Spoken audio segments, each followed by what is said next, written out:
Queridos hermanos, vamos a leer las lecturas de hoy.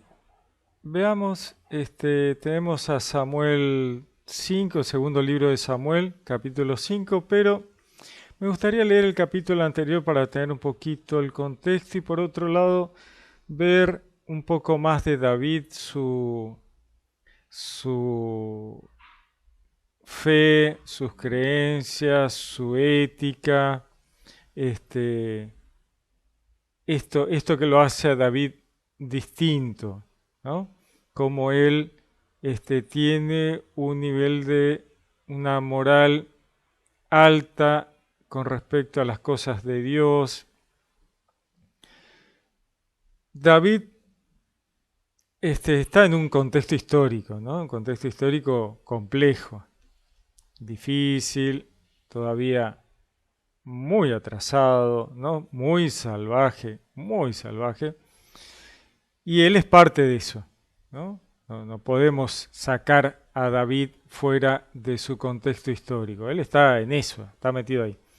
Ahora, aún así, él tiene un temor de Dios importante, tiene una idea, un patriotismo muy grande con respecto al pueblo de Israel, las creencias, las tradiciones y una fe enorme en Dios, ¿no? Así que él todo lo hace pensando en lo correcto a los ojos de Dios. Recordamos que David es el sucesor de Saúl como rey de Israel. Saúl es el primer rey. David había estado muy cercano a Saúl desde el principio. Lo mandan a David a estar junto a Saúl para entretenerlo. Era un buen muchacho, tocaba los instrumentos musicales, así que lo distraía a Saúl. Saúl se llevaba bien con David. Luego David mata a Goliat, se hace un nombre en el pueblo, ¿no? El pueblo ya lo reconocía. Este muchacho es el que mata a Goliat. Y después empieza a ser ya soldado en las campañas militares de Saúl y el pueblo empieza a ver que David es un caso especial, ¿no? Entonces está lleno de personas que se alegran por David y de repente Saúl siente envidia, tiene una sensación de que todos miran a David y nadie lo mira a él, ¿no? Entonces empieza a sentir que David está socavando su autoridad, ¿no? O sea, recordemos que Dios ya lo había desechado a Saúl, dijo, ya no se portó mal, Saúl no había cumplido con lo que Dios le había pedido, y entonces Dios dice, bueno, yo ya no lo apoyo, ¿no? Y por eso había enviado al profeta Samuel a ungir a David siendo muy jovencito. Y ya le había dicho, mira, este va a ser el próximo, el que sustituya a Saúl. Pero faltaba mucho para que realmente David fuera rey, ¿no? Así que Saúl se pone de enemigo de David. David no tenía esa intención para nada. Pero David se pasó todo el tiempo escapando de que Saúl lo matara porque Saúl sentía que David iba a terminar siendo el rey después de él y hasta yo pienso que temía que David lo matara para quedarse con el puesto. Una pavada porque nunca fue la intención de David, jamás él hubiera hecho eso, más porque tenía como freno, digamos, que Saúl había sido ungido por Dios y él jamás iría contra el ungido de Dios. Es más, se lo dice a Saúl. Hay un momento en que él está en una cueva escondido porque Saúl anda buscando para matarlo. Saúl entra a esa cueva y no lo ve a David, y David tiene la oportunidad de matarlo y no lo hace, ¿no? Y le dice David a Saúl, mirá, tengo un pedacito de tu vestido, o sea, corté un pedacito de tu ropa, de tan cerca que estaba tuyo, de ti, y si quisiera, en vez de cortar la ropa, te hubiera cortado el cuello, y hubiera sido lo mismo. Y sin embargo no lo hice. O sea, ¿por qué? me perseguís? ¿Por qué pensás que yo te voy a hacer el mal? Yo no te voy a hacer nada. Vos sos el ungido de Dios, ¿cómo voy a ir contra vos? Bueno, igual Saúl llora y dice, sí, qué bárbaro, sos mucho mejor que yo, qué sé yo, pero bueno. Al final, Saúl en una de sus campañas militares, los enemigos de Israel lo hieren con flechas y Saúl ve que está perdido y entonces le pide a su escudero que lo mate. El escudero está muy asustado, choqueado de ver que el rey está herido y que va a caer en poder del enemigo. Y entonces Saúl ve que su escudero no lo va a matar y entonces se suicida. Se clava él la espada y el escudero, viendo que el rey murió, también se suicida. Bueno, en este contexto, luego aparece una persona que viendo lo que había ocurrido va a contárselo a David y dice, yo maté al rey porque el rey me lo pidió, ¿no? Y David, que ya conocía la historia, le dice, mira, vos creés que venís a contarme, venís a traerme una buena noticia, pero la verdad que este, me estás mintiendo, ¿no? Así que lo hace matar ahí inmediatamente, ¿no? Tipo, no llegó a tratar de hacer más historias que ya David lo había pasado a degüello. En este capítulo 4 se nos cuenta luego, ¿no? Entonces, los que están con David tienen esta idea de venganzas, de que Saúl es tu enemigo, entonces tenemos que hacerle daño a Saúl o a sus hijos porque son tus enemigos. Entonces, algo que está lejos de David, no es algo que David hiciera, ¿no? Pero su entorno tienen estas ideas que son... Está todo mal, ¿no? Leamos un poquito el capítulo 4 del libro 2 de Samuel. Cuando Isbaal, hijo de Saúl, supo que había muerto Abner en Hebrón, desfallecieron sus manos, y todo Israel quedó consternado. Estaban con Isbaal, hijo de Saúl, dos hombres jefes de banda, uno llamado Baana y el otro Recab, hijos de Rimón de Beerot, benjaminitas, porque también Beerot se consideraba de Benjamín. Los habitantes de Beerot habían huido a Gitayim, donde se han quedado hasta el día de hoy como forasteros residentes. Este día de hoy significa en el momento en que esto es escrito, ¿no? Tenía Jonatán, hijo de Saúl, un hijo tullido de pies. Tenía 5 años.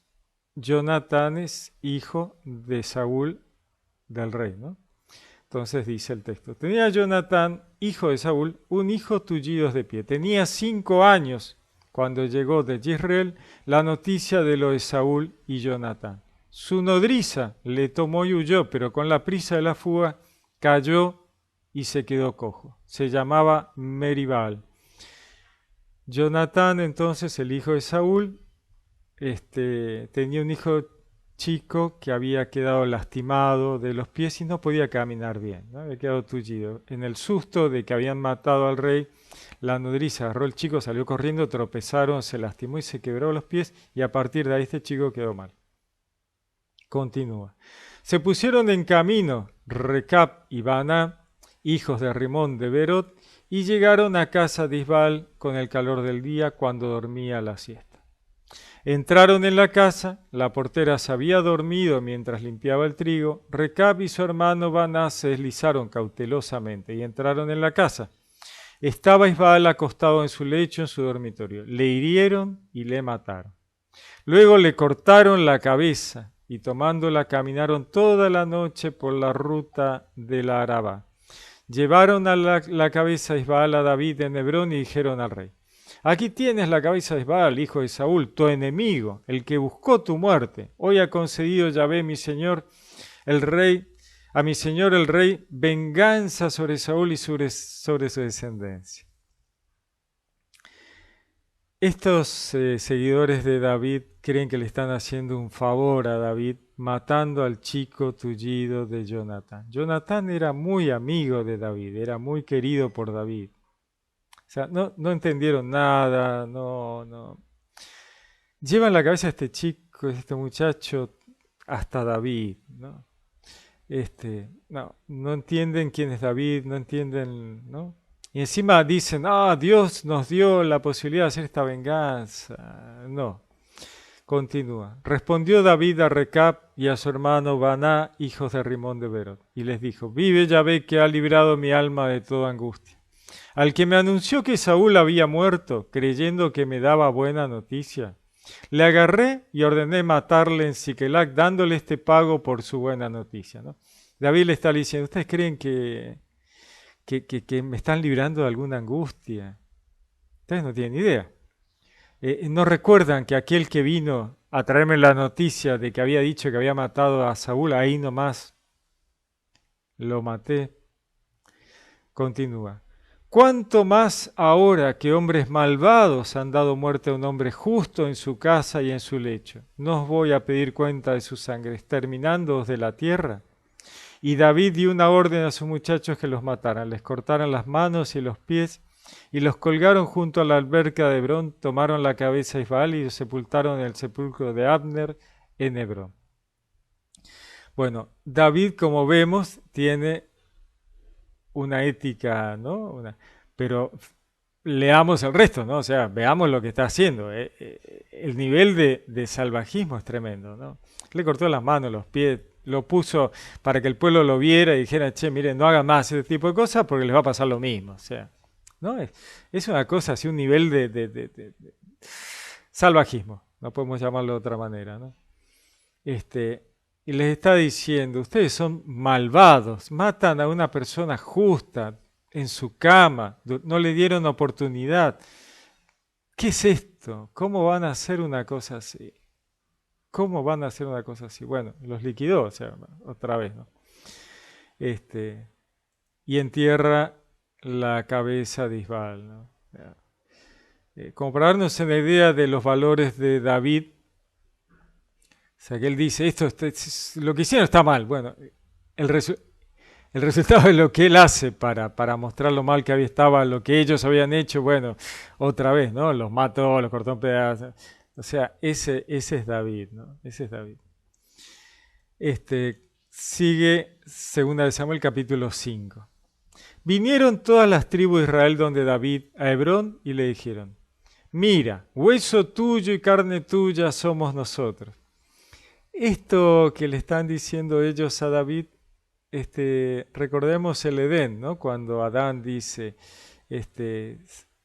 mi sangre de mi sangre, hueso de mis huesos, ¿no? Como diciendo, somos lo mismo a la mujer, ¿no? Acá el pueblo le dice a David esto mismo, ¿no? Hueso tuyo y carne tuyo somos nosotros. Ya de antes, cuando Saúl era nuestro rey, eras tú el que dirigías las entradas y salidas de Israel. Yahvé te ha dicho, tú apacentarás a mi pueblo Israel, tú serás el caudillo de Israel. Vinieron pues todos los ancianos de Israel donde el rey, a Hebrón. El rey David hizo un pacto con ellos en Hebrón, en presencia de Yahvé, y ungieron a David como rey de Israel. Bueno, acá empieza David a ser rey de Israel. Tenía 30 años cuando comenzó a reinar y reinó 40 años. Reinó en Hebrón sobre Judá 7 años y 6 meses, reinó en Jerusalén sobre todo Israel y Judá 33 años. Marchó el rey con sus hombres sobre Jerusalén contra los jebuseos que habitaban aquella tierra. Bueno, los jebuseos son un pueblo de Canaán y eran los que habitaban Jerusalén. Jerusalén era una ciudad cananea, ¿no? El nombre de Jerusalén era Jerusalén, ¿no? Jerusalén. Y estos jebuseos eran los que habitaban Jerusalén. Esto ocurre en el 1000 a.C. y bueno, David conquista Jerusalén y a partir de ahí pasa a ser ciudad de los israelitas, ¿no? Esos eran los jebuseos, ¿no? Los habitantes de Jerusalén, ¿no? Jerusalén. Entonces,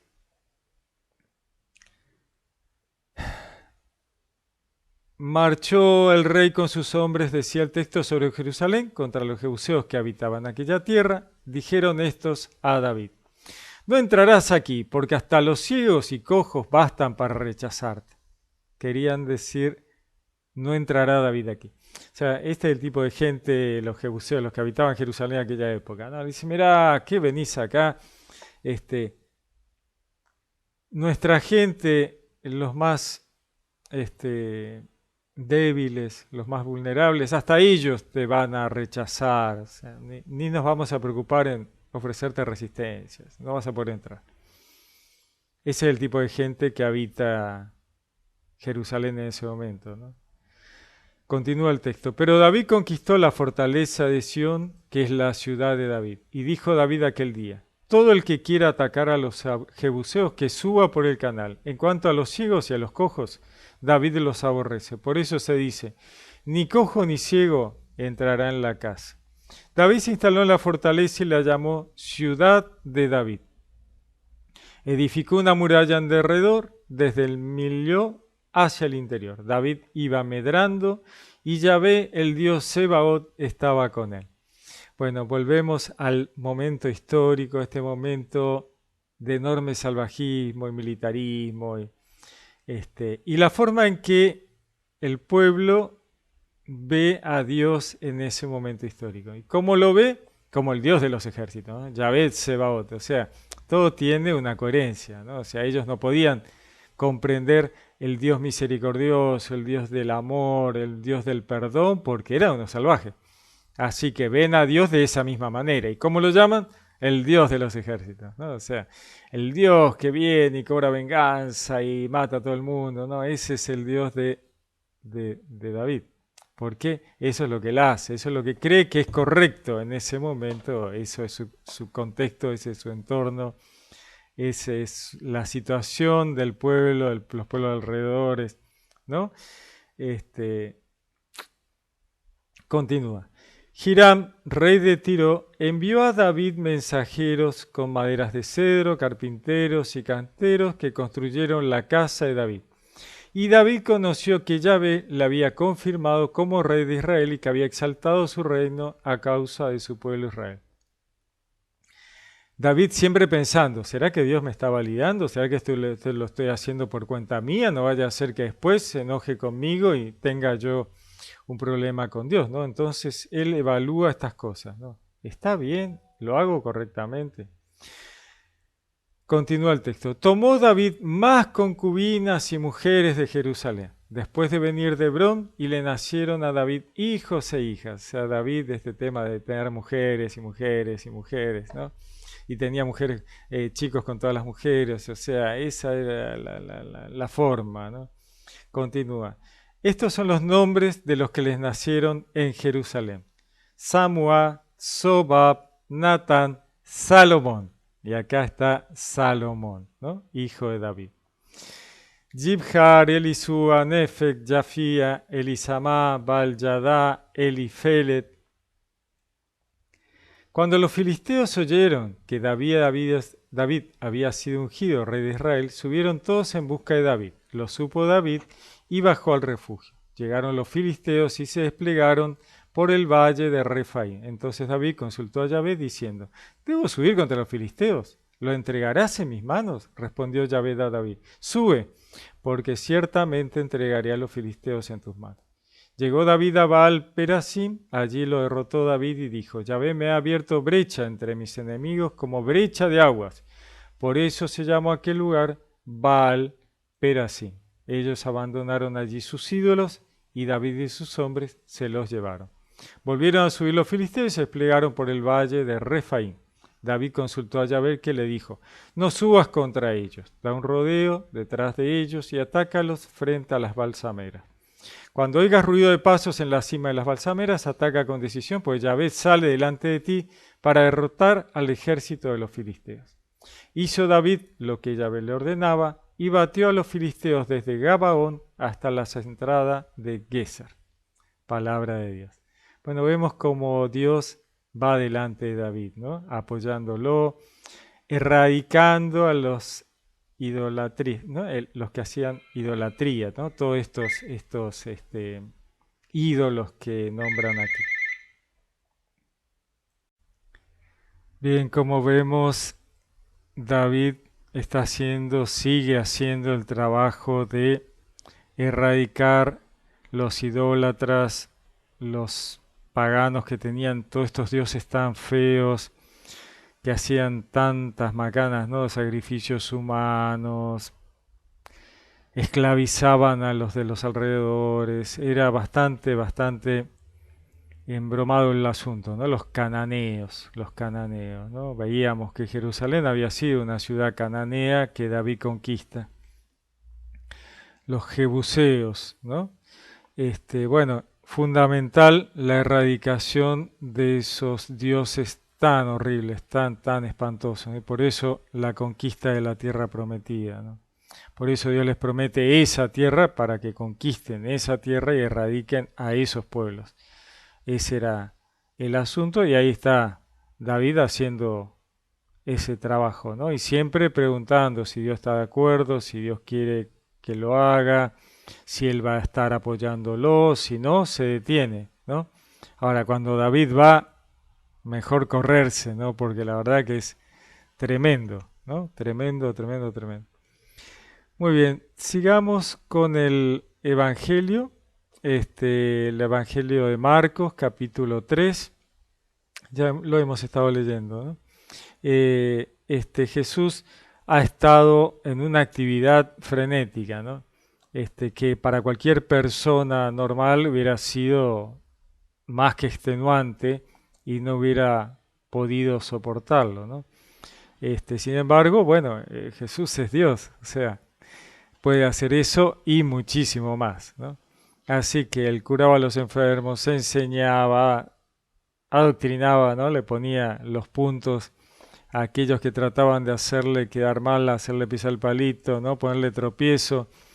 Estaba atento, ¿no? a los pensamientos en el corazón de todas estas personas y bueno, estaba abocado a todo eso y además iba de un lado al otro y la gente lo seguía y lo perseguían y lo tocaban.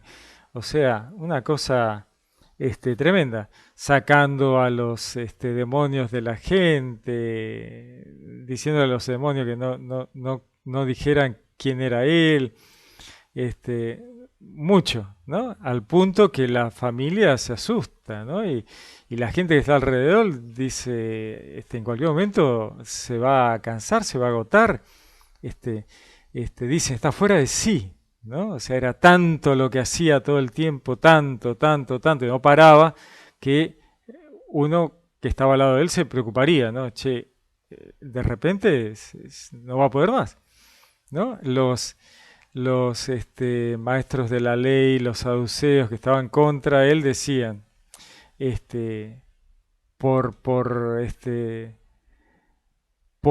fuerza del Satán es que hace estas cosas, ¿no? Dice la palabra, los escribas que habían bajado de Jerusalén decían, está poseído por Belzebul, por el príncipe de los demonios expulsa a los demonios, ¿no? La maldad de estos tipos que no, con tal de hacerlo quedar mal, decían estas barbaridades, ¿no?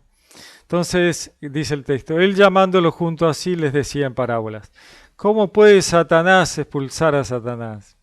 Si un reino está dividido contra sí mismo, ese reino no puede subsistir. Si una casa está dividida contra sí misma, esa casa no podrá subsistir.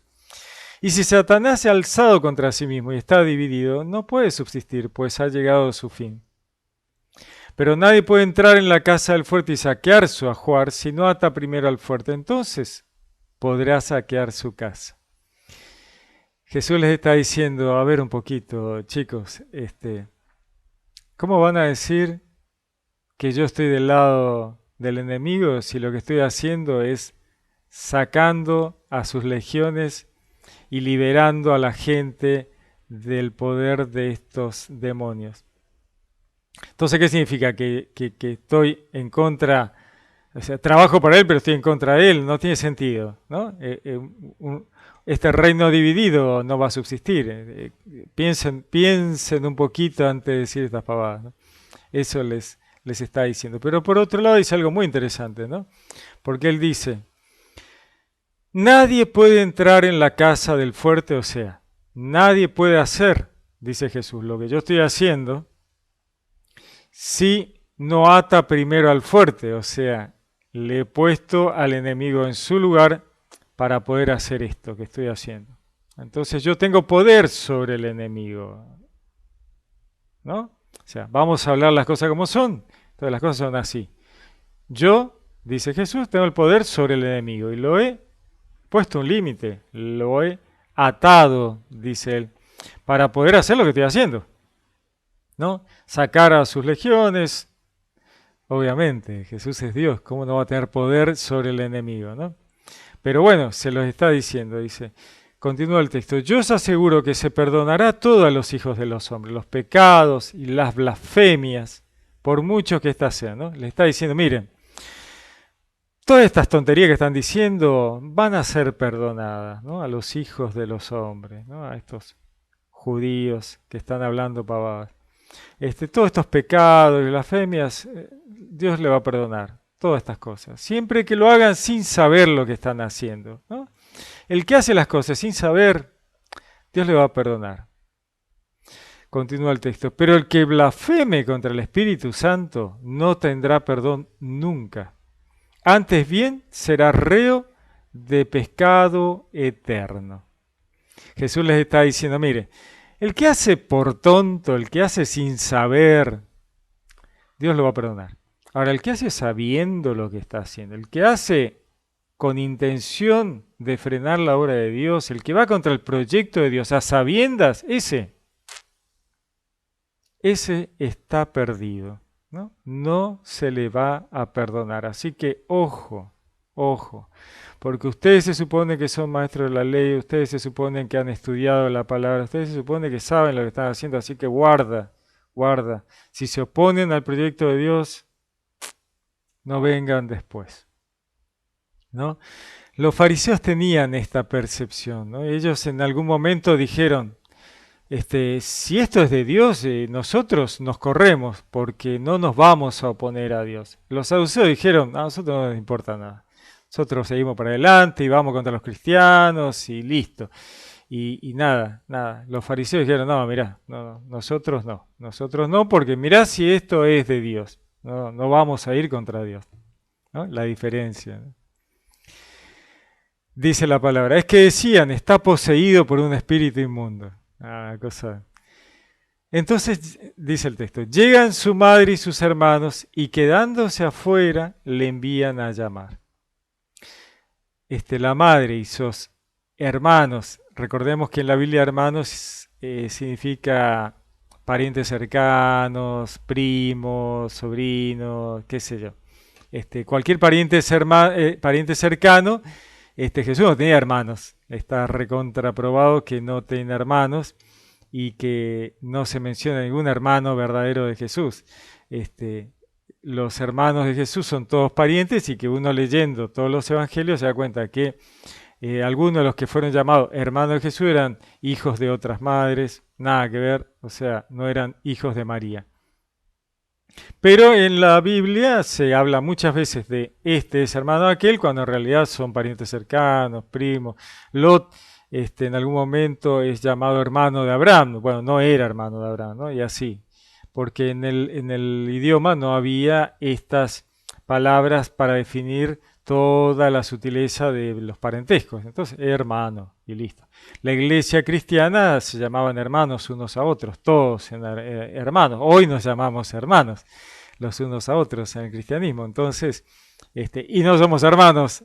Habrá alguno que sea hermano de sangre, pero bueno, la mayoría no. Contaba en otro de estos videos que hay un acta romana donde ante una denuncia de los saduceos, los romanos van y secuestran, se traen a un hermano del Señor para que declare, ¿no? Le dicen, usted ¿quiénes son? ¿Cómo es la secta de ustedes? ¿Qué es lo que hacen? Y esta persona le dice, mirá, nosotros vivimos en comunidad, nos tratamos todos de hermanos, trabajamos la tierra juntos, repartimos lo que ganamos, vivimos en comunidad, haciendo el bien, leyendo la palabra. Y el romano dice, ¿cuál es el problema con ustedes? ¿Para qué me los hacen traer acá? ¿Cuál es el problema? Ustedes están todos locos, me hacen perder tiempo, ¿no? O sea, el romano dice, no entiendo cuál es el problema de que los denuncien y me los hagan traer y me hagan perder tiempo con ustedes, ¿no?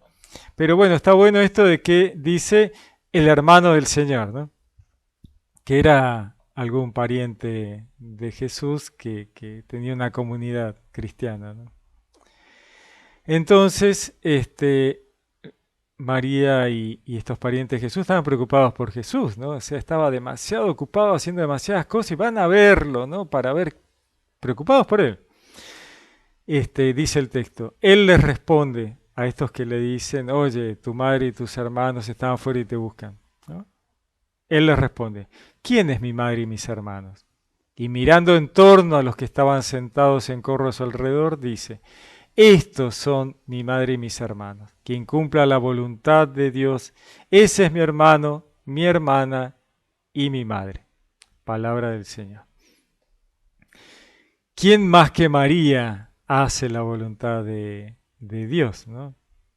Hágase en mí según tu palabra. O sea, María no solo era madre de Jesús en la carne, sino que además a nivel de cumplimiento de la palabra de Dios era la madre de Jesús, ¿no? Como él dice, mi madre y mis hermanos son los que hacen la voluntad de Dios. Bueno, María, ¿no?